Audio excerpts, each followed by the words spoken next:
This podcast is part of the Big Heads Media Podcast Network. Go to bigheadsmedia.com for more great podcasts.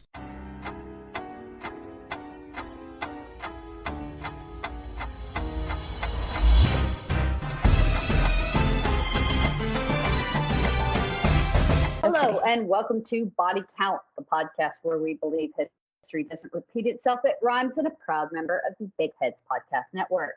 Our only rule when we choose a topic, someone, or as is usually the case, a lot of someone's die. We give you this series of events in a narrative fashion, and by the end, hope to correlate said story with current events. I'm not PBS Ken Burns or Dan Carlin. If you want a Hoover-esque Just the Facts Man history podcast, we're probably not going to be for you. I tell you this now, there will be analysis and opinions. I'm not reading names and dates at you, so if you don't love that idea, go ahead. We're not going to be for you. My opinions are my own. Know that I hold all of my co-hosts verbally hostage. Direct your hate at me, folks, where it belongs. It is also said that tragedy plus time equals comedy, so no, we giggle at some occasionally rough subject matter. If we laugh, we cry, but we're warning you now to avoid offending. If you're okay with all of that, let's continue. I'm your host, Jessica Manor, and I'm joined today by my co-hostess, Bethany Skelton. What up, everybody?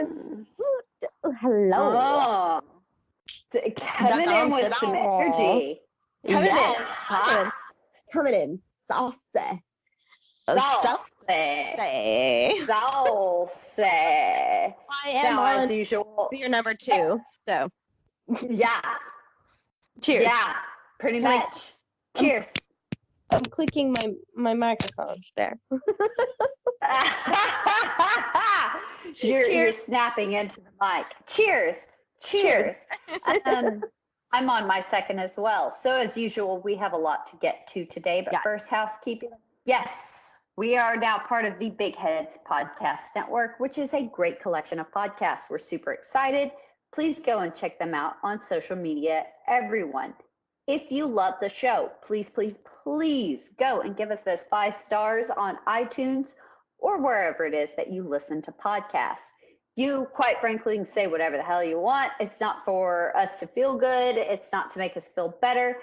It helps us out on the business end, and it really helps other people find the podcast. Also, go check us out on Patreon. It's only $1 a month. Go check it out. We comment our way through some fun historical drama. So I think you'll enjoy it, especially if you watch along with us. So Bethany, this is a shorty one today, but I believe we all know about being short. Yeah, we do, especially you and I, especially me of you and I. Yeah. Really quick though, I think you have a disclaimer that you should announce to everybody because it works for me as well. Yes, disclaimer. So we have our first disclaimer, and for once while we have disclaimer number 2, and this is disclaimer number 2. We don't speak car. Okay, that's it. That's all I need to explain. We are going to fumble on probably names and parts and anything because today's topic is about, a car crash. A car crash. And a car race. And a very, very famous car race. And we're not going to lie to you. We're not pros. Bethany's right. We don't speak car. We're not pro. We understand about this much, which if you could see my fingers is a smidge. They're pressed together, right? It's that gap between fingernails. Pretty much. We know a fingernails gap about cars. So please, if you're a big car person, forgive us. We are doing our level best. Yes. Level best. Okay. So here's the thing about today's topic. Human beings are always pushing the limit. And this need to test the limit, expand our horizons, and our kind of tendency to turn it into a competition has, without a doubt, led to unprecedented discovery. We can't dispute that. Planes stopped being war machines And they made the world a small place. I mean, you can leave the United States and be in Australia, boom, like that. If I could snap my fingers and it not screw up your ear holes, I would. Chariots are just cars now. Oh yeah, like really nice cars. Really nice chariots. Some sweet chariots. The Romans would have loved it. Instead of horses, we have horsepower. Pretty much. Instead of gladiator pits. Car joke. I loved it though. Bad car joke. You loved it because, well, we're not into cars. So. Well, we're not into cars, but I thought it was quite clever. I enjoyed it. I took it for everything it was. So, I mean, essentially, because we're obviously not, but whether you're a fan of the auto race or not, you can't argue that cars are awesome and continue to get more awesome. Yeah. Because we need to push the limit. I mean, the car that I have now, I feel every time I get into it, I go spaceship. Because there's buttons and knobs and things light up, and I'm like, spaceship. I'm in a spaceship. I feel the same way about it. I'm like, hello, Enterprise. Like that's what I feel like I'm driving. Whereas I didn't necessarily, 10 years ago when I had my other car, I thought it was state of the art, but it's not. Right. It's not. So we continually push limits, and it gets better. So especially in terms of safety, from everything to road construction, the roll bar. I mean, where do you even learn you need a roll bar? You need a roll bar when you've rolled your car 6 or 7 times. Aren't roll bars really on like Jeeps and stuff? Yes. And they are built into the inner construction, not just on a roll, but they're built into all cars today. Oh shit. Hey, they just got that nice shiny. They've got that nice shiny. I mean, that's the basic construction when you're doing the cab of the vehicle and everything. There are those roll bars because you can endo any car. Yeah. Oh my god, cool. Okay. Right. But where did the most horrific of wrecks first occur? Well, none other than the auto race. Which takes us go ahead. I was just going to say whether it was, professional racing or illegal racing. Or some hillbilly in the street, we find out. Some mud racing. Here we go. Exactly. We're from the South. We understand that. Right. Yeah. The South and the Midwest. Yes. Nobody knows better. But all of that, thinking about car crashes, it's going to take us to our body count for today, which is going to be the Le Mans disaster. Which is when error and accident mix to absolutely horrific effect to teach us our limits as well as improve our day-to-day lives. Yes.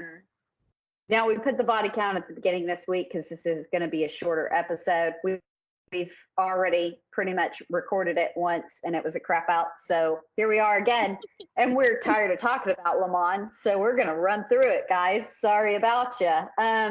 Body count for the Le Mans. Hold on. We're still giving it our all. I mean, I don't really remember the first recording, so maybe this is a good thing. I don't either. It could be a big surprise. Who knows what we said? I imagine it was probably rather intoxicated. So, I mean, we're only mildly intoxicated for this one, so it could be. I bet our producer was like, oh yeah, the sound's bad. You need to record. Versus y'all talked about some dumb shit. You need to do that over. You two bitches sounded crazier than can possibly be imagined. And we don't want to put that out to our viewers, more than likely. Maybe take 2, lay off the alcohol? No, sir. No. No. No. Well, that's just not going to happen. We're sorry. We don't. I mean, if we didn't get blitzed and talk about this stuff, we'd cry like Bethany did the last 20 minutes Oh my God. Thanks for bringing that up again in part 4 of Herbal. I will never let that we down. were way too sober for that. Well, our threshold for pain wasn't just deadened like it usually is. No, I can tell you right now, Jessica, I had been drinking, and I was actually, that's why I asked so many questions in that one, because I was like, all right, I'm trying to focus here. Let me get this on track. My brain is not working on all cylinders as it usually is.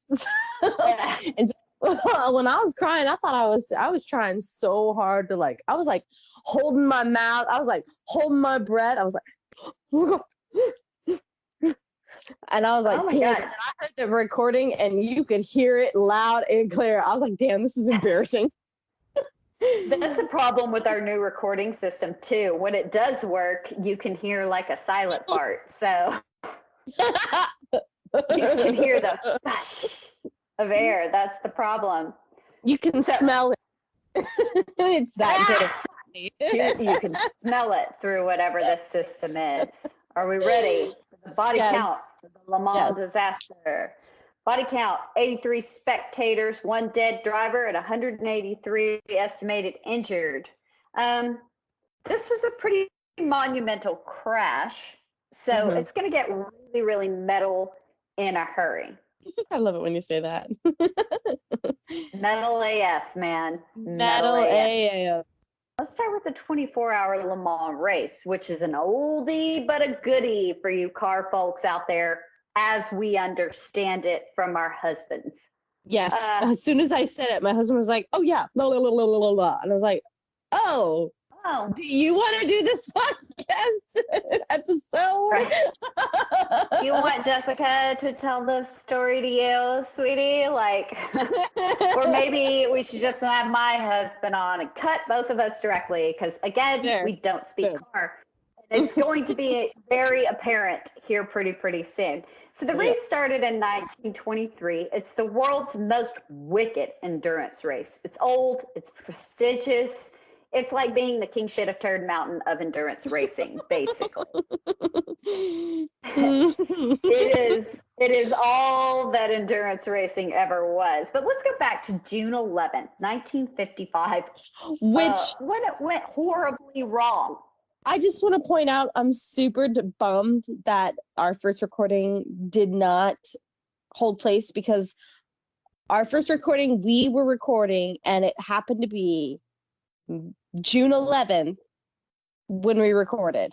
And that's the real bummer. But it's June 13th, and we're giving her a second try. So it is, in a way. Know that we originally, 1, did not intend this to be an anniversary issue. And 2, it didn't end up being one. So, yes. I was super excited, and then I'm like, oh, damn it. Damn it. And that's what happened. Just what happened. So everyone was real jazzed up about this particular running of the Le Mans. I don't even know. I just assume that it's like horse racing. The running of the Preakness or the Belmont or the Derby. So I'm going to say the running of the Le Mans. Ferrari, Jaguar. Good to me. It sounds right? Yeah. Okay. I mean, yeah. All right. So again, everybody's real jazzed up about this running because Ferrari, Jaguar, and Mercedes-Benz. No, I know it said Mercedes-Benz. I was just being a dumbass because we don't know anything about cars. Just reminding everybody once again. I do know those names. I do recognize those. I know Ferrari, Jaguar, and Mercedes-Benz. I know those names. Those are nice cars. Those are nice cars. We do know that much. So give us some credit. Now, all of these particular racing houses, and I assume that you call them car houses, I don't know. But all these racing houses had taken the title in recent years, and each was on hand with these shiny new wheels, ready to just shove it down each other's throats when they took home the prize. You know, Yes. basic human nature. Here we are. Competition. So, Yep. competition. There's a lot riding on this one, in other words. So Jaguar saved their car virginity every year specifically for Le Mans. And Did you just say their driving virginity? Yeah, their car virginity. Like all these other, all these other got into the Grand Prix, and all these other did Formula One all year round. But Jaguar saved their sweetest car, Cherry, to be popped specifically for Le Mans. It was metaphor the creatures. It was the creature's daughter of cars that they brought to Le Mans. I don't know how else to put it because, again, we don't speak car. The Jaguars saved it every year for Le Mans. They had an all-star driver lineup, which, again, we don't know anything about racing, but apparently it was like the Yankees bench back in the day. I don't know. It was rolling deep with a lot of money invested in this race. So invested in the cars and invested in the drivers, correct? Correct. On this team was a man by the name of Mike Hawthorne, which in 1955, he was apparently, I don't know, a driver to write home about. God, we're so out of our depth, Bethany. It is stupid. It's stupid. He was a driver to write home about. Oh yeah, because I forget it's 1955. Yeah. I could have posted today. I met the most handsome race car driver ever. You can't not call this a history podcast. I'm using colloquialisms from the day.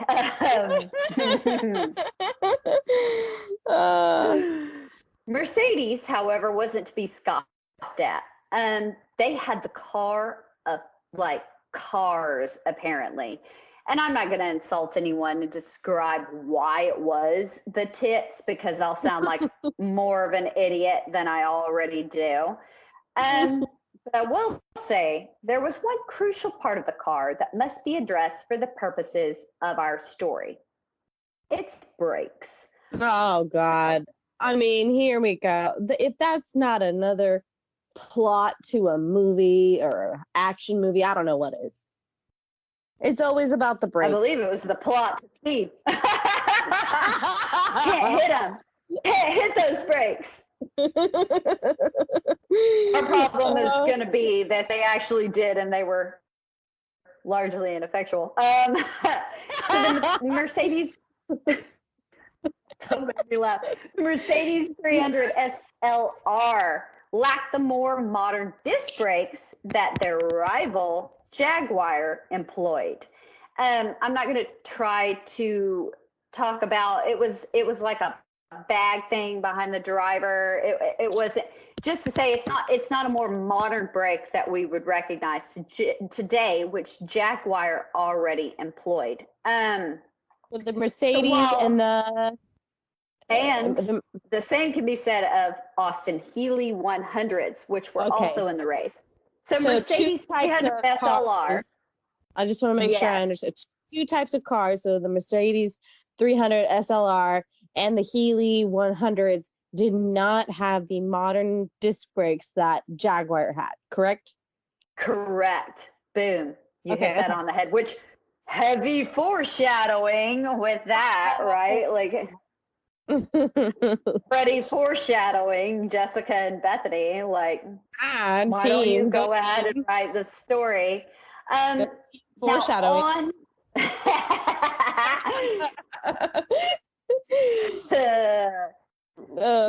the Mercedes team was Juan Manuel Fangio, but also racing that day was driver Pierre Levey for Mercedes as well. Now, Mercedes had 2 teams in the race. Does that make sense? Yeah, there was one race with one car. It's just like you see now. You teammates think Talladega Nights. Yeah, with the Ricky and Bobby. Come on, Ricky, let me win. Who's like, how can I let you win when I win? Right, exactly. Yeah. Why am I always the one? But in essence, the fact that there can be same car, 2 different teams. So that's what Mercedes was up to there with Fangio in one car, LeVay in the other. And of course, they switched out, but these were the 2 beginning drivers to try to really get ahead in the race. Because this is a race that goes for 24 hours. 24 hours. You're not going to have the same guy driving it. God, and then also, Jesus, there'd be a lot more wrecks in this one. Gotcha. Sorry. I mean, I would go to it every year and stand far back if I could watch somebody try to race at these speeds for 24 hours straight. It would be a real bloodbath. So, but these are going to be the guys, the 3 I've mentioned that are going to get us out in front, and also a man by the name of Lance Macklin for Austin Healey, which is a British team, British car. Again. Okay. Well, I don't know what Austin Healey is, but I assumed it was the name of a car, so I figured that part out. Yeah, very nice. Yes. And yes. Yay! Go me. Car points. Car points! Yay! We get car points this episode instead of gold stars. Oh my god! I was taking a drink and I almost spit out to that bear. Instead of gold stars, you get car stickers. Car stickers! Yay! You get a car! You get a car! Now, we speak to this all the time on this podcast. You still hear me clearly, correctly? Sorry, guys. Yeah. No, we're just hearing us trial and error our new recording systems, and I know we've had some issues. We speak to this all the time on the podcast. We, the human race, we learn by trial and error. Things that were never imagined become reality, and inevitably, when they go horribly wrong, we build upon that knowledge in future. And death. Trial, error, and death. So much death, but we're almost grateful for it, sadly enough, because otherwise we wouldn't have a show. Right. Understand that safety standards and safety measures we take for granted now weren't common knowledge in 1955. Just as an example, throw it out there historically, we didn't know that you don't lick radium paintbrushes in a watch factory until people's faces started to fall off from radium poisoning. Now we know. So that's where we were. The more you know. I cannot believe that's where we were. I can't believe you just said that. Yeah, how we shouldn't and we don't lick radium paintbrushes. Because believe it or not, radium is radioactive. Like I'm dying over. We paint watch tiles with this. It's so cool that it glows for no apparent reason at all. They were hungry. Okay, they needed a taste, just a taste, Jessica. Just one taste. Well, they had to actually, I'm going to sidestep here they had to get the paintbrushes sharp again to paint the minute watch faces and so the actual dials. Yes. After they just dipped it in radium paint. I was like, where's the water or a paper towel or a towel? Just or the hazmat suit. Or the hazmat suit that you need to be around radium all day. Specifically that like lead covered hazmat suit. Yes. You know, the Chernobyl one. Yeah. So that's what we mean by the technology we had kind of outstripping our pool of knowledge. And this is very, very applicable to what's going to happen with our Le Mans race. The racetrack construction and building crash resistant cars wasn't in that common knowledge pool in 1955 because the car technology had far outstripped what everybody was ready for. And there were some changes to the track on top of lack of roll bars, airbags, seatbelts, et cetera, et cetera. Actually, real quick, another side note, drivers thought at the time it was better to be thrown clear of the crash versus being trapped in a burning car. But again, you know, crash dummy tests weren't like commercials at the time. So they didn't see what happened. And remember, these are open air cars, which they still race in some, you know, drag races and things like that. But still, the cars are made to take an impact with like 3-point harnesses. What drivers thought, like that if they were thrown clear of the crash, like, I don't know, maybe they thought they could walk it off like they're freaking Iron Man after they just got punched in the face by Thanos. I don't know what that thought process was, but that's what it was. So that's fun. No, Jessica, it's the tuck and roll. Just tuck and roll. You're right. Oh God! No, I mean, when you're I'm just going gonna cartwheel myself out, cartweel and pose. Stick the landing. if Jessica. I have learned anything about stick it. about my extensive reading in physics is that at 170 miles, you definitely stand a chance of tucking and rolling. Tuck and roll. Duh. Tuck and Everybody knows that. Duh.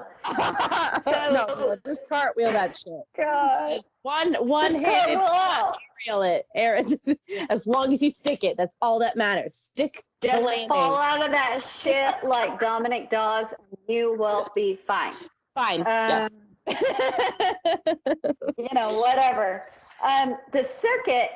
The racing circuit had also actually been made shorter, which was very new as the track hadn't really changed since its creation in 1923, when the top speed had been around 60 miles an hour. And here's where technology is going to outstrip knowledge. In 1955, the top speed of these cars was somewhere near 170 miles an hour. Which I believe stock cars now, even stock cars now, like let's say a NASCAR race, I did 200, 220, and that's the top speed. And again, we're showing how dumb we are. No, we looked it up last time. Remember, it was over 200 miles an hour, 200 plus. Somewhere in that, but we're pretty close with this in 1955. Which I'm talking not stock cars today. Okay, I'm sorry, I'm not impressed with the improvement. Well, we reached our peak in 1955, and we just now managed to get a little over 200. Really? In the 20s, we were going 60, and 55, we're going 170. So, just saying. Whoa, hey. Regardless, it's definitely new. Still, the track had been made wider and kind of resurfaced post 23, but probably not enough for 175 or 170 miles per hour. New pits had been made as well as the stands, but with 60 miles per hour in mind versus 170 miles an hour per mind, or in mind, if that makes sense. When they built it, they were still thinking 60 miles per hour versus 100. They're still in that 1923 mode when they needed desperately in that 1955 mode. Back in my day, we were going at top speed 60 miles an hour.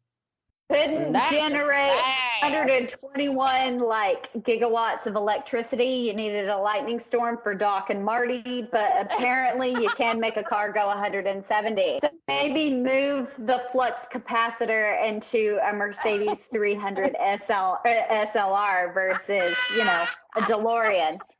Just a thought. Oh, Just a thought.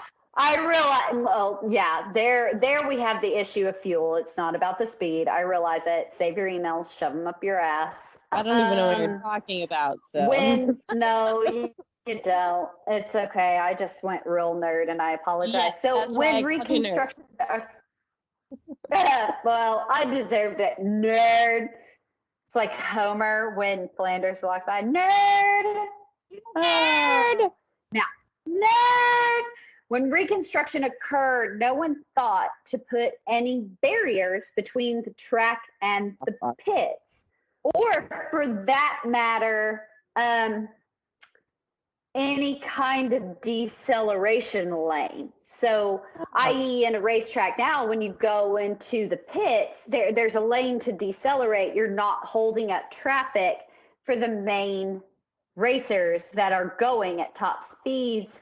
And also, no one thought to put anything more than a dirt bank between the track and the grandstands that would be full of spectators. Fuck. Mm-hmm. Fuck. And understand, this race is a big draw. It was a big draw then. It's still a big draw.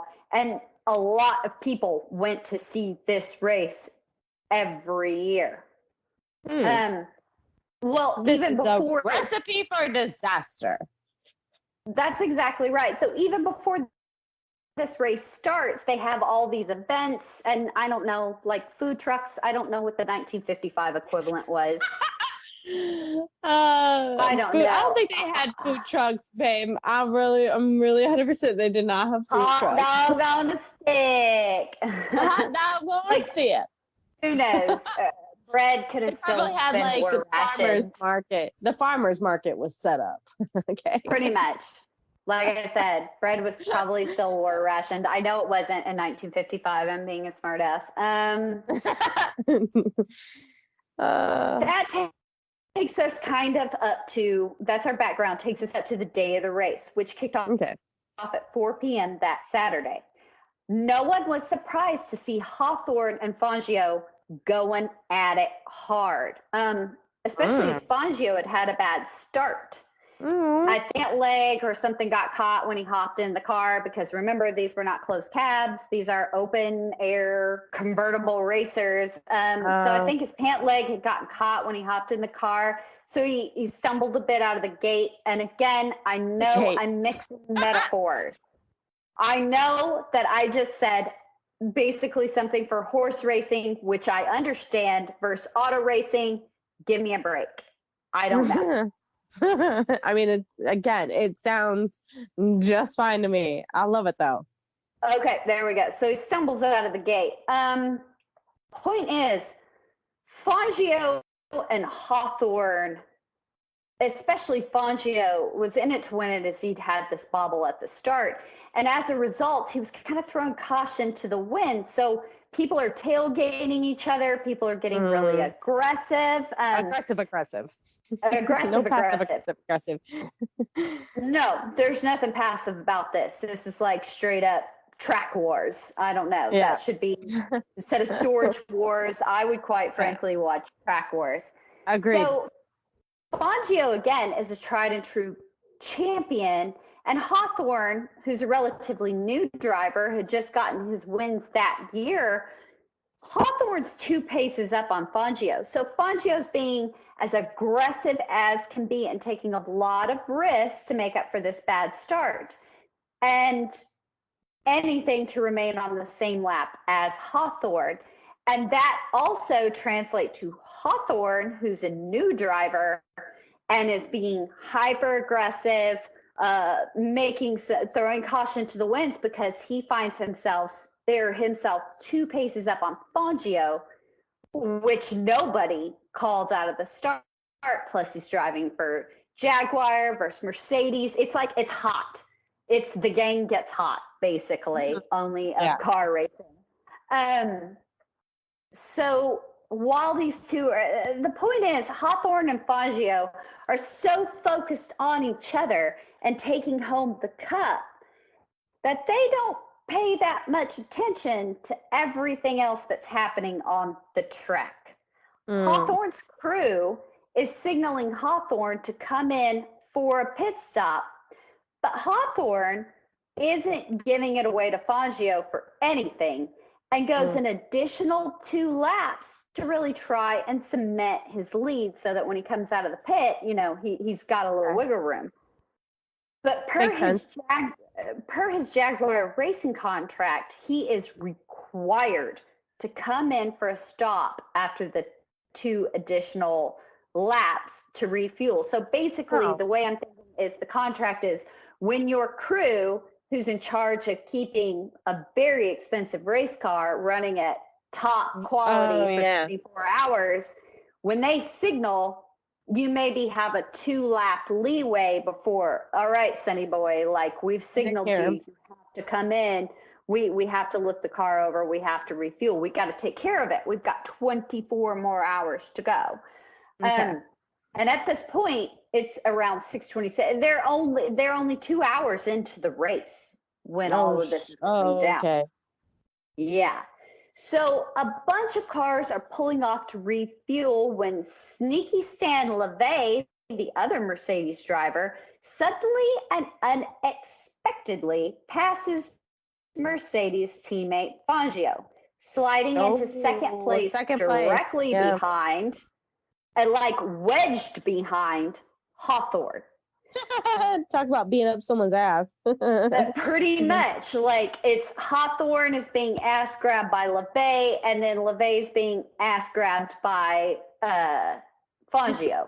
Like it's real close. It's like a super triple team there. Oh, the tightest. The tightest. Pornhub couldn't ride it. Okay. So remember, this is for reputation. So everyone is, again, being hyper aggressive. At this point, these cars are almost just like metaphors for penises, right? I was going to say who's got the bigger penis and who can fit it in closest to the... fit it in to the smaller hole. Yes. How fast, how slow, how nuanced can your movements be? Pretty much. Again. Very sexual. Yes. Remember, Hawthorne has to refuel coming in on the second lap. Now he has to go into the pits. This may get a little confusing, but I'm going to do my very best to explain what happened. Okay. First, we have to understand 2 things. One, there is a slight weird curve in the road near the pits that puts the stands and the crowding viewing terraces in a direct path of any crash that should occur if it occurred there. So a crash occurs going into the pit lane, that car is going to launch directly into people. It was a weird design flaw of when they shortened the circuit, when they were doing that. They just didn't think of it. Yeah. And 2, again, there's no deceleration lane for the pits. No place to exit the track as you're going in and slow down. You just slowed down suddenly on the track and pulled into your pit area and hope to stop the landing, I guess. Wow. That sounds super smart. Right? Super safe. Let's just stop in the middle of the road when everybody's going 170 miles an hour. Oh my God, did you not see the baby ducks there? Like we had to slow down. It was a thing. Pretty much. Yeah. This wasn't a huge deal at 60 miles per hour. It's going to be a very big deal going 150 to 170 miles per hour. So obviously, I mean, I don't think that takes much bearing or explanation. So let me see if I can try to describe what happens correctly. Hawthorne passes Macklin, who's behind in the Austin Healey.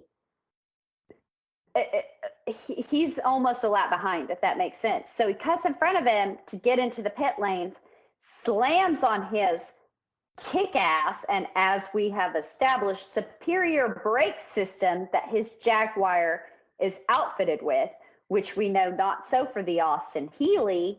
And so Macklin, who doesn't have the same kind of brakes, there he's stuck behind Hawthorne, who's trying to brake suddenly and pull in to refuel.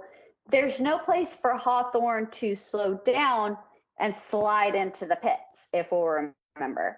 So if you just stop and pull in directly from the track, Macklin, therefore, when Hawthorne breaks in front of him to pull into the pits, Macklin can't shut it down in time to avoid a sudden rear end collision with Hawthorne. So instinctually, or maybe there was a temporary loss of control from trying to brake so suddenly with those shit brakes in the Austin Healey, whatever the reason, Macklin swerves across the track and directly into the path of Pierre Levay and his Mercedes, who's in second place, has already had a pit stop, and is driving full freaking tilt. Hauling ass at a rip-roaring 150 miles an hour. So here we've got Macklin, who's slowed to, I'm going to say, no control of the car. It's probably skidded. It's probably slowed. He's just trying not to slam into Hawthorne when he's been going that. Now you've got this 150 mile an hour, this Mercedes and LeVay are going to slam into him. Yeah. So LeVay's last act, and this is kind of our hero of this story, because I thought, shit, this is pretty cool, because you know you're going to die. You're looking down the old pipe there. LeVay's last act was to signal, which I don't know what this signal would be other than like maybe a middle finger. I was thinking like baseball, like elbow, wrist. Here comes a crack. I don't know what base coach magic he did. Maybe just a finger in the other direction. But he signals his teammate Fangio, who's in third place, of the impending crash, and Fangio, through some very kick-ass driving, is just able, and I encourage everybody to go watch it on YouTube because it is unbelievable. It's insane. Ooh. And there's quite a few different videos, but I think we should put out on our page maybe an actual link to the one you sent me, because we'll try to put an actual link to it with no commentary or anything, but he's able to signal Fangio. So once you get through watching the initial crash, you can also see Fangio catches the signal and does some amazing driving and is able to avoid the collision without a scratch, as are the other cars behind him, who he has signaled that this is like coming. It's unavoidable. So it was like he might have signaled one life, but then that one life took that opportunity to save everybody else's. Correct. That was behind them. So that's actually pretty cool. Oh yeah, that's amazing. I thought, especially when you're looking down the pipe and you know you're gonna die. Like there's no way. It's kind of like, it's exactly like David Johnson back in our Mount St. Helen, how he had been telling everybody, excuse me, that they were all wrong and he was right. And when it happened, when the explosion happened, he was able to get on an intercom and warn and save people. It's happening. And instead, we talked about how we would have been like, fuck you, I was right. Y'all suck. Exactly. If I'm going to crash and die, you're all going to crash and die. That would have maybe been my thought. I'm not a big person like these people are. That's why I do this podcast. And like we said, didn't really help LeVay, though, as he was at that speed, unable to avoid Macklin and his Austin Healey 100, now firmly in his Mercedes path. LeVay's front right wheel drove right up onto Macklin's rear left, basically acting as a launch ramp right at that weird kink in the road that we talked about. So this puts the stands and the terraces directly in the trajectory of the crash. LeVay's I don't even think I said that correctly. Trajectory. The trajectory of the crash. There we go. I don't know. You say it better than me. So Right. LeVay's Mercedes launched into the earth embankment after rolling, like flipping over for about 260 feet. LeVay was thrown free of the car where his skull is crushed on impact. Like we said, no tuck and roll with the ground. Now, he forgot this tuck and initial roll. crash, he forgot clearly. He tried to cartwheel. He tried to cartwheel, handstand, backflip. Okay. You can't react at 150 miles an hour. Who knew? What? Who knew? This is terrible. This guy's a hero. We should stop. Okay. Yeah. Sorry. This initial crash launches the heaviest parts of the car. So that's going to be engine, radiator, front suspension, straight into the crowd. The debris flew flaming hot, approximately 330 feet directly into the crowd, decimating everyone and everything in its path. And again, we'll try to link it on social media. It's the most metal, one of the most metal things you'll ever watch. I do have to say, and I have watched a lot of horrific things. It's literally just a slight, oh my gosh, he's braking. I'm gonna literally just move, and he hits another car. That car just right on the edge that it hits him, and he hits the bank, and it literally just like catapults him. And the car it's absolutely the most insane video I've ever seen. And we've watched a lot of people die on the internet, quite frankly. And this was one of those that I was just like, because, I'm writing this. It does. I'm writing this. I'm looking up, and I think it's this massive amount of time. He has maybe 3 seconds to react, which is all the more impressive that he signals his teammate, I'm going to die. Like, I am going to crash and burn. Bye. Bye. You. Love Peace. you. Mean it. So everyone for this 350 feet that this engine block, everything, radiator, whatever, rolls into the crowd. And you can see it, everyone in its path, absolutely decimated. But on top of that, the hood flies way further, like a rotating frisbee through the crowd, decapitating everyone in its path. I mean, it's horrific. You can watch it. It's horrific. It's pretty much a horizontal guillotine. It's oh my god, Jessica. Oh god. Well, I don't know how else to explain it, Bethany. I'm laughing because that felt really uncomfortably right. Yeah, because it just slices heads right off. Oh my god. I was gonna say it's like Wild Wild West. You remember that movie with Will Smith? Vaguely. They've got these metal, looks like metal, not cones, like the dogs get at the vet, but it's a magnet, and they release these like flying these flying saws that are magnetized. And when they slices through. Pretty much, because it just slices heads right now. It slices heads like right off. It is 1793, the terror only horizontal. It's so brutal and so metal. It almost sounds unreal when we're describing it, and it almost feels unreal when you watch it. Now, but that's real video. You can't fake that shit. That's not fake news. No, and it's old newsreels, and they showed things as it was back in the day. Yeah, disclaimer: there are dead bodies that are shown on. You're gonna watch a lot of people die. It's rough. So when the Mercedes finally stopped rolling, it actually exploded, which showers the surviving crowd with flaming flecks of magnesium. Oh, fun!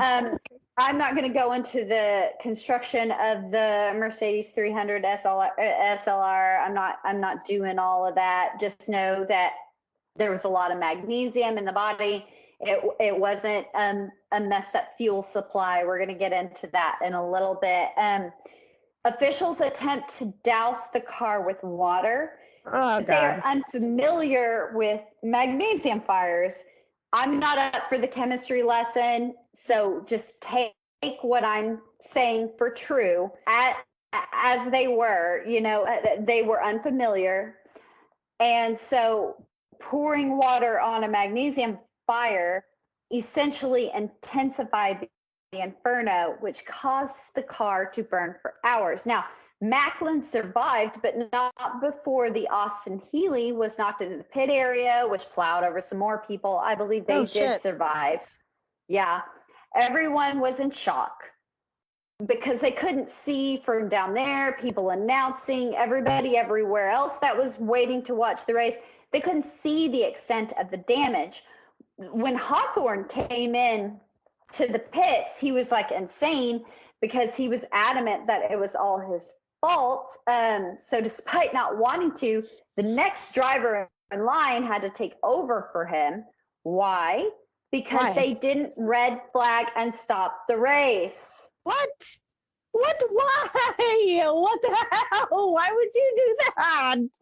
Oh, there's not just like decapitated people sitting next to you on the stands. Little Johnny's head's missing, and we're like, oh, I'm just gonna eat my splattered blood popcorn and watch the rest of this fucking race. What the fuck? God. Everybody needed iron in 1955, Bethany. Don't knock it. Don't knock it till you try blood popcorn. Are they all fucking vampires? Jesus. No, because they were all sparkling in the French sun. Yes, okay. God, I'll get it right. There is kind of a sensible explanation. Actually, and God knows I hate that goddamn phrase so much. It is directed to me all hours of the day and night on Twitter. I do if this was the only motivation, I do kind of agree. Maybe it was smart, maybe it wasn't. Officials saw it as if they stop the race, spectators are going to try to leave en masse. And if they did that, they're going to clog up all the entrances, exits, and make it hard for emergency workers to enter freely. Which takes us to your favorite subject, Bethany. Stampede. I swear to God, we are going to do some human stampede. I'm super excited. I want to talk about it. I want to talk about the death. I want to talk about it all. I'm going to let you do a backwards body count of a human stampede. I think we have one in mind. That's a really good one. And an oldie but a goodie, as we've already said. An oldie but a goodie. We're going to get to your human stampede obsession. I don't know. I don't know if that's all of it. There may have been matters of tradition. There may have been matters of tradition when it came to the race. I mean, you do traditionally finish the race after all. Or economic, maybe if people were skittish next year, they definitely wouldn't come back despite the reps, but they definitely aren't going to come back if you don't finish the race, right? Or maybe press-related reasons. Maybe if everybody was... I wouldn't come back because I just watched, all these people get decapitated. That might be another reason. Okay. But like, think about maybe if they don't finish the race. So on top of that, there might have been that economic factor that they're not going to finish the race. Yeah. It kind of puts a sour grape on top of something that's already gone horribly wrong. Maybe press related. Everyone was more focused on the 24 hours in the winter, that they wouldn't pay as much attention to all the dead bodies. Who knows? Okay. Either way, I don't disagree with that initial assessment if that was the reason for the people leaving en masse, clogging the entrances and exits. But can I say, if I had seen that, like Uber, or, I don't know, 1955, another car, a bicycle, my legs, or just walk. Whatever. I was gonna say. Back then, you just walked places. If I see what I've seen in video footage, I'm out. I'm done. I'm not down to watch the rest. I'm done with car races the rest of my life. It's that horrific. So Yeah. at least 40 were already reported dead immediately, almost within 30 minutes of the accident by the media, more or less the injured. LaVey's body was left just smoldering in like full view on the edge of the track until somebody finally covered it up, which, dear God. Okay, cool. That's respectful. Super respectful. Just and I keep guess having maybe this race going while this guy's body is just burning on the sidelines. Never mind. I guess maybe they didn't want to distract anybody else at this point. I guess, like, just run over him and come to the pits where we don't need anybody else distracted. So, oh God, Mercedes teams finally got the go-ahead to pull out of the race around midnight, and they were just completely gone, tents, everything by morning. Because anyway that Mercedes painted it, they knew they would essentially, it was going to be a public relations disaster for them. It was their car that had flipped into the stands. When Jaguar was asked if it would respond in kind out of respect, they declined. Oh, of course. Just despite having had a big part in the crash. So that's in it to win it right there, Bethany. Right. Remember, they popped their cherry at this race. They're not letting her go. They're not letting her go. No matter if there's 83 people gone. No. We're going to just build this multi-million-dollar, or I guess maybe $1 million, 1955 cash, race car to puss out. Let's put it that way. So with Mercedes out and Ferraris all broke down during the course of the race, no surprise, Jaguar won the 1955 Le Mans. At least I could say they were classy enough to have no victory party. So there's that. And this is Bethany, I'm sorry, Jessica. Everything they won by default, so essentially, yes, they did. I agree with that 110%. Yeah. But this is my favorite part of the story, Bethany. Okay. And it's going to become very clear why. A French magazine published a photo of the Hawthorne, because this is a 24-hour race. After this guy's been traumatized thinking cause this, he's going to have to go to sleep and race again, right? Like, he's not done. A French magazine published a photo of Hawthorne and the victorious team with the caption, "To your health, Mr. Hawthorne."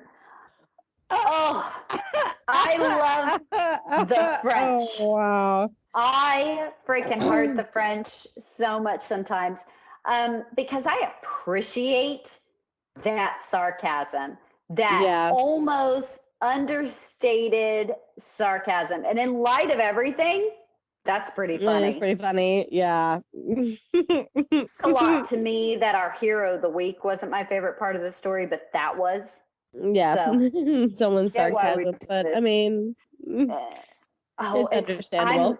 I'm silent opera clapping for whoever wrote that caption, because it is amazing. Like, amazing. Yes. I love it so much. So, racing bans popped up in countries all over the world. Some, such as in Switzerland, still exist to this day outside of, electric car races. Until all these countries could bring tracks, cars, procedures, etc., up to a much higher safety standard that matched the capabilities of the cars in question. Now, once all of those things had been taken into account, a lot of these bans were lifted within the year. Many of the teams, that's good. Many of the teams involved, their drivers just retired, including Macklin after the event. Fangio never raced the Le Mans again. Poor Hawthorne. I mean, bless his heart. He couldn't at the end of the day, no. you know, that your brakes are going to work so much better than somebody else's. So Hawthorne took a lot of shit, and the media blamed him for the crash, and everyone's It's really not his fault. That's what kind of makes me mad. It's but then not his fault.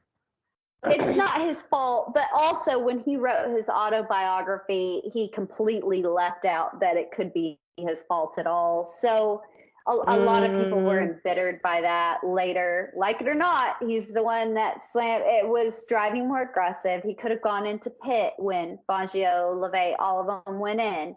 And I don't think it's his fault. I think you're exactly right, but I don't think that you can just delete that from your history either. Yeah. Just because you don't want to remember it doesn't mean it goes away. Exactly. It's still there. But I don't think it's necessarily fair to put the blame of the crash on him. Yeah, because it's really not all of it either. No, but take responsibility for your own actions. You decided to not go into the pit when you were supposed to. And maybe if you had done that, it wouldn't have been, you know, people wouldn't be behind you accelerating. You know what I mean? But on the other hand, when everybody else wrote their accounts, like Macklin, Fangio, they all lay the blame completely on Hawthorne. Well, that's not his fault that his car had better brakes. That, you know, that's the car house. Built the car. Yeah, he was like, you know what? I'm going to go in there and I'm going to put brakes on there. Yeah. He can't know that nobody else had a state-of-the-art braking system. He just can't know that. So, I mean, I thought it was eventually an investigation concluded that no single team or driver was fully responsible. And it was just a horrible accident. Yes, no, I agree. I mean, again, Mercedes, Healy, they weren't working in the realm of these were new cars. This technology had far stripped beyond.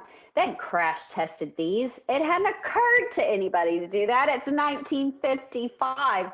They just now got them going 170 miles an hour, you know? Yeah. The seats of Le Mans were moved and the track design was altered. The death of the spectators was ultimately blamed on inadequate safety conditions. Which is true. That is true. Which is true, especially concerning pit design. Which, if you go back to 53, when the cars had really stepped up their game and had gotten faster, a lot of drivers had been questioning since 1953 if they shouldn't change pit design. And sad to say, this ultimately brings it to everybody's attention that, oh, maybe these guys that drive these super fast cars know what the hell they're talking about. I am excited. I am excited the fact that the blame, at least some of the blame actually went to the right place. I agree. It was on safety it was on and the auto houses. It was on the construction of the racetrack. We weren't trying to find a scapegoat. Everybody that was involved was ultimately found at fault. Yes. You know, which is something new and different for us. I was going to say, I don't think we've experienced that yet, but so. I can only assume because this F up doesn't involve a government or a sovereign nation. That's funny because it's so true. People can actually be, you know, at this time in history, folks, and this is something new and different for us, corporations could be held accountable for their actions. So, you know, take that with what you will. So what do we learn? Every mistake, every accident, they're always tragic, no doubt, but nothing specifically like this had yet to happen, and we learned from it. Cars continued to race, and they were made safer. And the things we learned from this terrible accident passed from the realm of racing to commercial vehicle and commercial roadway construction. Cars and the roads they drive on have become better, been built better because of something that at the time seemed so senseless, which takes us back to history as a whole. Every horrible thing that has ever happened, guess what? There's an existing historical precedent to build from. There is. Whether it's car construction or war, something similar has occurred before. You may have to dig, you may have to interpret something that happened 100 years ago to something that happened 1,300 years ago. But there's always a rhyming aspect. And the Le Mans disaster happens to be one of those really big firsts on the list. Therefore, if something similar happened before in human history, we're never actually making a completely uninformed decision. Never. Never should you hear a president of country, or in this case, the president of an auto club say, we don't have a precedent because I said so, because there should be no decision made out of thin air. No, there's always a precedent. Now, again, whether it may be from the Mongols to the 1955 Le Mans disaster, there's a precedent. Now, you may have to comb and study, like we said. It is what it is. But more importantly, that's the way we learn. That's how we learn. That's why history is so important.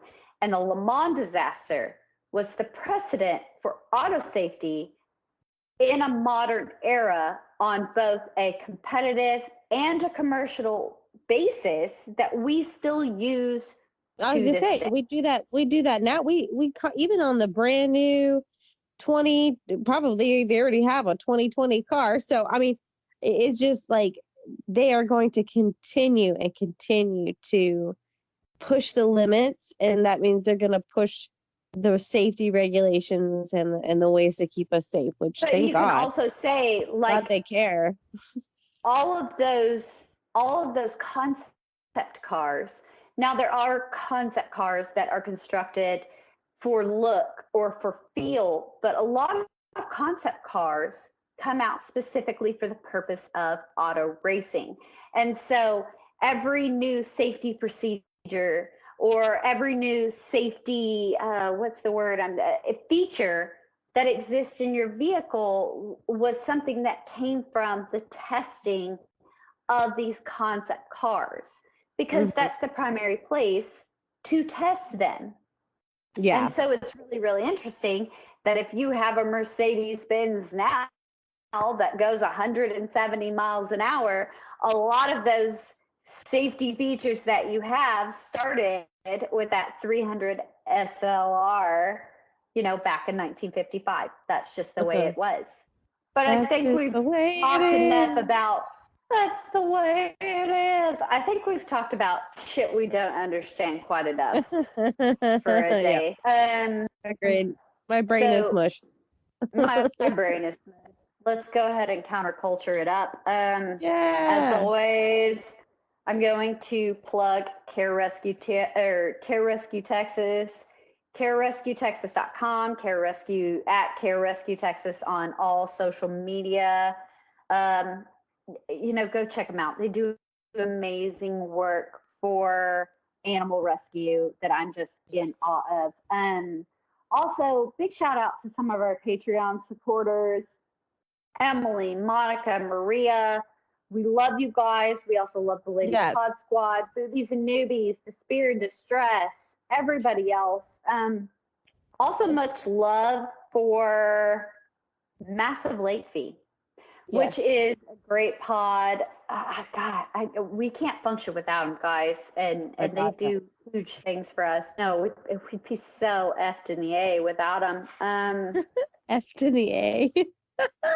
I'm trying not to cuss as much. I was going to say, I was the one cussing on this podcast today, so sorry. I thought I've done very, very well. You have. I did not. Could be the Adderall. It's surprisingly focusing when you go back on it and have severe ADHD. So there we are. What? You mean things actually work when you take them for your issues? What? Oh my God, are you gonna, we can all relate to, it's a common thing with different mental health issues that we don't sometimes want to take our meds. We just don't. What? But I'm back Come on on, mine. people. I'm back Oh on my all God. of mine. I'm back on all of mine, everything included. So Yes. I feel like I'm more focused. I feel like you're more focused because I'm not out there in the stratosphere. Who do you love for counterculture? Well, you named off so many good ones. I want to do the French history podcast and God, Dr. I love them. Warren and Dr. Warren. Why am I drawing a blank on his last name? I don't know. Jessica, what's The his last name? doctor. Dr. Doctor. Warren. Darn it! If he listens to this, he's gonna be so mad that I forgot his He name. listens to this, that we're both Oh, crap. fucking blanking on his last name. Dr. Warren, Oh. you know who you are. And Barry's awesome. Oh my God. I love Barry so much. At Barry Motivates on Twitter. I Oh, think see, that's you it. remember his. What is it? Oh my God. I don't know that I remember it. This is gonna drive me crazy. You keep talking. I'm gonna find him. You look it up. Oh, Dr. Warren, doctor. You were right. I There think we you go. said doctor. Dr. Warren, doctor. Yes. Yes. No, he's absolutely freaking fantastic. I'm really, really excited. I'm hoping to have him on in September. We're not going to do a body count. We are actually going to, plug his book, which is unlike what I do. A real and serious book that I want to talk about. You should definitely go check it out. Follow him on Twitter. I believe it's called Churchill and the Islamic World. I don't believe I'm incorrect. I've read it. I've listened to some of the lectures. I think it's absolutely fantastic. So when that comes out on paperback, we are going to have him on in September because I think it's a very important book. I think it's very, very interesting to look at the devolution of the British Empire through almost a framework of Churchill's life, and specifically that relationship in terms with the Islamic world and Islamic empires. I think it's fascinating. And then is it at Barry Motivates? I don't know. Will you look it up for me? Barry is super awesome historian. He does a lot of work with a bunch of different networks, but he always has fun stories. Barry. Yes, it's at Barry Motivates. At Barry Motivates on Twitter. I also want to do Deep into History. You already said Boobies and Newbies, but I want to do Drinking with Nerds. Can we do At Cooking with Grief? How much do I Cooking with freaking Grief. love those people? They're the best clapback or twatback people ever.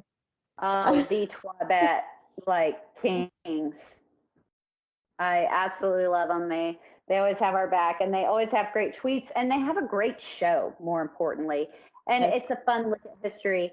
And then you talked earlier about French history podcasts, and I want to talk again pretty soon. We are going to be doing a Nancy Wake, the White Mouse series with them. Yes. And I'm very, very excited. I think I might lay aside my dunce cap for a few episodes and be a real historian again with those guys. But Bethany, you're going to be there to keep us honest and stop us from nerding out. Get too nerdy. I was going to say, get too nerdy. I'll be like, nerds, about, I have a question. Nerds, I have questions. Start arguing about finite nerd points.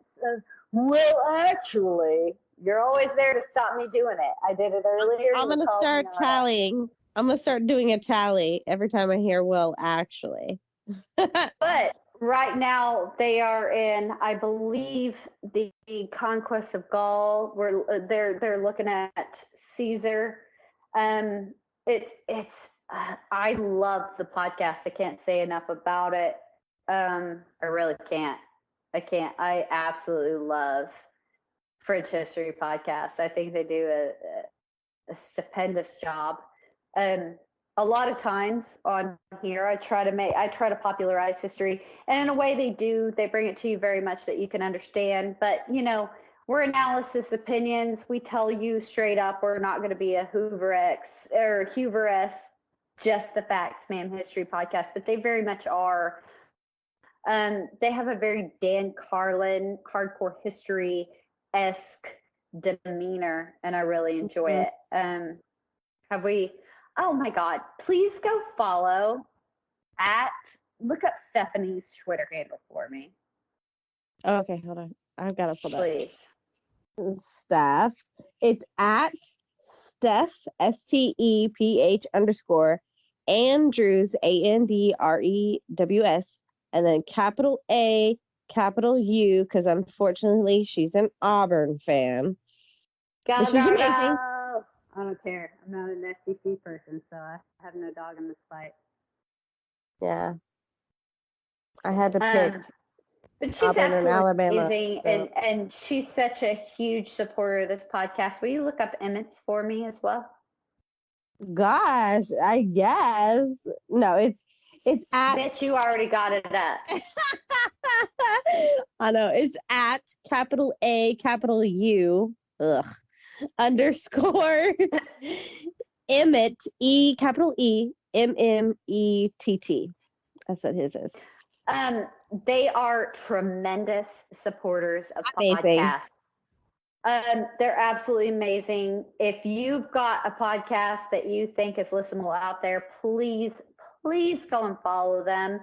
They'll retweet your stuff. They'll get involved. It's actually a fun little story. That's how we all connected. Me, them, and the three of us, and eventually Bethany, because we're huge fans of a podcast called Small Town Murder at Murder Small on Twitter. So we kind of all connected that way. But if you've got something worth listening, I suggest you go and follow them. They'll give you great feedback. They're excellent. I mean, they're supportive in every way possible.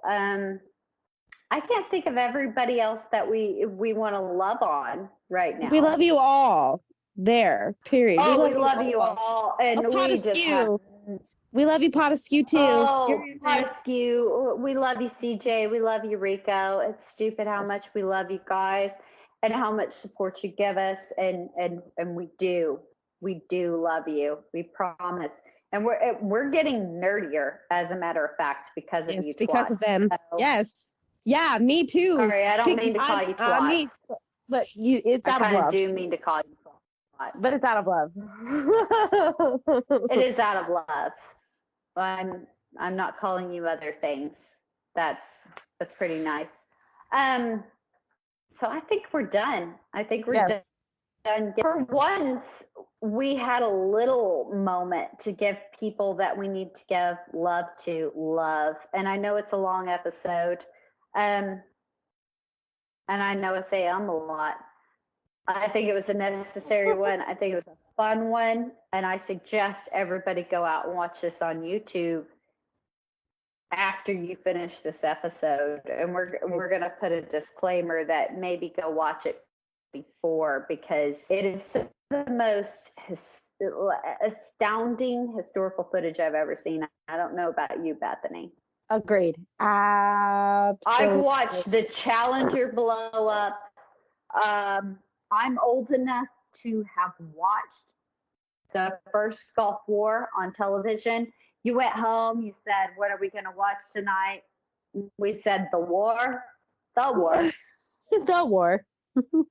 We're both old enough to have watched all those things and have very vivid memories. We remember the wall coming down. We remember so many things. But even so, this footage was some of the roughest I've seen. When it happened so fast, I was like, oh my God, oh my God, oh my God. And I didn't watch it until after I'd done this episode, and I almost immediately regretted doing this episode because I almost thought, shit, I don't need to be doing this. So we encourage you all to go see it. So let's do our network plugs at Big Heads Media on Twitter, bigheadsmedia.com. You can also find the show at Body Count Pod on Twitter and on Instagram. We're getting better with Instagram. We're mostly on Twitter. There's again. Body Count History Pod, bodycounthistorypod.com. You can email me directly, like I said. Please don't bother my co-host, Jessica Manor, at bodycountpod.com. You can get it directly from their website. Please don't DM them. Please don't email. Put it where it belongs. I can't overstate that enough. However, if you like them versus me, who does all of this, yes, if you like how they argue with me, Bethany, where do people find you on social media? You can find me on Twitter at Bethany Skelton 5 and on Instagram, Bethany RN24. My God, that's like, I have to use cryptography to find you on social media. Shut up. Those are all so hard. Unlike Bethany, and I said, again, I'm aware that I'm working on it. Unlike Bethany, you can find me at Jessica B. Manor on both Twitter and Instagram. I wouldn't recommend following me on Instagram. I'm probably not going to give two tits, but I am always on Twitter and I am always active on there. So do feel free to hit me up. We're not on Facebook. Really quickly though, Bethany, you are on Facebook. Go ahead and plug your Facebook. I am on Facebook. It's Bethany Rose Skelton. Lovely. Yes. Bethany, I thank you so much for joining me for this nightmare of trying to work our way through something that we have no business talking about because we don't understand cars. But I think we acquitted ourselves. I think we did okay. I think we did great. I mean, I am currently patting myself on the back. So I'm patting myself on the back because I remembered Mercedes 300 SLR, unless I got it wrong and it's like SRL or something. It probably is. Gonna go ahead and warn you. Or Austin Healing 100S, I believe. So I'm super. I never said what the Jaguar was. I don't know why. Don't know why. We got anything else? Nope. No. I'm good. Nope. We'll see y'all next week. Next week we'll see y'all. I'm not going to tell you what it is because I am never 110% certain. Yep, we fly by the seat of our pants over here. We fly by the seat of Jessica's reading 500 books at any given time, and whichever she finishes first, and whichever she thinks she can put out the quickest outline on is what we cover. So guys, we will see you next week. As always, thank you very much. Go find us on Patreon, patreon.com/bodycount. Bye-bye. In 1957, Laika became the first animal to orbit Earth. What kind of animal was Laika? What is the only team in the Big Four North American sports leagues which shares its name with one of the Avengers? And here's one more question for you. Are you the type of person who enjoys playing trivia games, learning new things, and having a bit of fun along the way? If you are, or if you just want to find out the answers to those other questions, then our podcast, Quiz and Hers, might be right up your alley. Each week, one of us writes new trivia questions for the other person, covering everything from science to history to pop culture to sports. And every question in a game relates to some theme, like Game of Thrones, internet memes, sandwiches, or animals in space. Some of the themes make more sense than others. So if you like trivia, learning, or real couples testing each other's knowledge and patience, check out our podcast, Quiz and Hers, part of the Big Heads Media Podcast Network. Quiz and Hers, the trivia podcast where we test each other's knowledge and the strength of our relationship.